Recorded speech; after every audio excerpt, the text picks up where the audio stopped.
where we are in this flood? How big is it? Are these dams going to give way?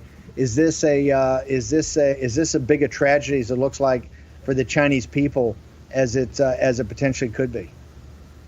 Absolutely, and this is also sorry proof of the cost of appeasing the Chinese Communist Party over the issue of Tibet, because the reason they go through such great lengths to silence Tibet people like myself is because they don't want the world to know the tremendous resource and strategic advantage gained by Tibet's capture.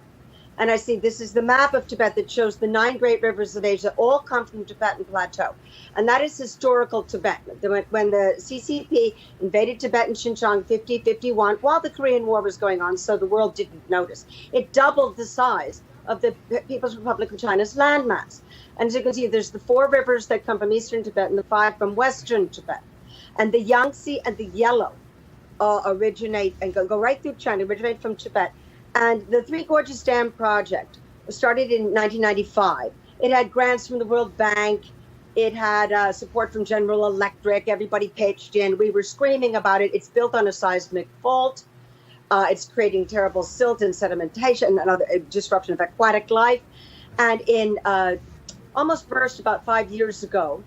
And in 2014, I was invited to testify in front of Congress, thanks to my colleague and friend of many years, Paul Berkowitz, who was on the staff of Congressman Dana Rohrabacher, a Republican of California.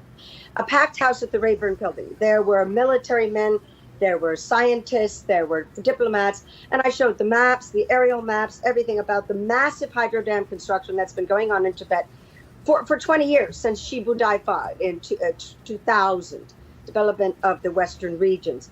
And afterwards, all these people came up to me in shock and said, how come we never knew this? How come we never knew Tibet was so important? And it's because Richard Gere's Vanity Project, the International Campaign for Tibet, failed to do its job. It didn't get this information on the desks of every member of Congress, all the senators, and the Pentagon. And so now it's too late. And now it really looks like tremendous environmental catastrophe is really exploding all over the Yangtze gang. Don't forget that the Black Hands gang of Jiang Zemin, they're the ones, it's his family, that built the Three Gorges Dam. And they're also the Shanghai gang. They run Shanghai, and they have been extracting resources to Tibet and using the Yangtze River to take them on barges down to Shanghai. Well, it's all falling apart now. And since our medical supply has been relocated to the Wuhan area, thanks to all the visionary guys on Wall Street, we're going to pay a big price. The world's going to pay a big price. So, Mar, this is what I think people are going to have a tough time grasping. You've said from day one, from the first time I met you, hey, Tibet is strategic, and it's the headwaters of all the great rivers in Asia. That's why the CCP did this, and this is why they did it back during the Korean War. How was it that you actually got to the with all the media and back of Richard Gere? How did we get to a place in the 90s that in the 2000s where people were just understanding how important Tibet is as a strategic asset to the Chinese Communist Party, and how they've used it to their own advantage, right? For the parties, not for the Chinese people or the Tibetan people, but for their own personal aggrandizement and their own personal wealth creation. Well, Genghis Khan famously said, "He who controls Tibet controls the world," because the world's largest mineral deposits are in Tibet and Xinjiang. And again, the water crisis in Asia is very, very serious. And the Campaign for Tibet, just like Radio Free Asia and Voice of America and all these organizations, were either penetrated by Chinese moles or just decided to play along with the Wall Street cheerleaders. Decided not to talk about strategic and resource issues. It was just, please help the poor little Tibetan refugees and so forth. And so the America's eye got taken off the ball, and we got distracted by these terrible wars in Iran and Afghanistan. And I agree with you, Steve, when you talk often about how it's shocking that the Afghanistan Papers was a one-day story. How many trillions of dollars did we waste? And the Chinese just loved it because they've had 20 years now to build thousands upon thousands of hydro dams all over Tibet, which affect the water supply for 3 billion people in Asia, the world's largest continent. And you never hear any discussion of this. All of my research and reports were rejected by every single newspaper except the Epoch Times. So really, it's too late Maura, now. it's The Jack. dams have already been built. Yeah. Go ahead, Jack. No, Maura, it's Jack. I was just wondering, we're having a real issue with drainage in the upper Yangtze drainage area. So that would be all the way back to Tibet.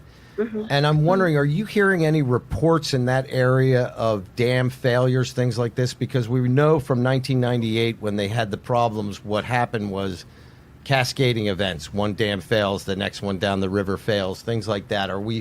Are you hearing anything from your sources in Tibet about those kind of issues, real flooding in Tibet, which would give us an indication of what's going to end up going on downstream? Oh, absolutely. And I encourage the War Room listeners to watch Palki Sharma on Gravitas. You can watch her on YouTube from ZTV out of India. They are reporting on this story every single day, unlike American mainstream media. Because I think I sent Vish a map yesterday of the thousands and thousands of smaller dams that also are choking the Yangtze River. And they're all failing. And Palki broke a story last week that a lot of the floodwaters are being released on purpose without notifying population centers downstream, so they don't have a chance to evacuate. And there's one theory that the Black Hands gang of Jiang Zemin, which is always the rival of the White Hands gang, which is the faction that Xi Jinping runs, are doing it on purpose to weaken Xi Jinping. And the Bedohide conference isn't going to happen now either. That's very significant, because that's when all the TRICOM leaders get together and they can criticize each other openly. Of course, there's no press about this. But Xi Jinping is apparently running very, very scared. My sources in Tibet say a lot of people feel that he's actually gone mad.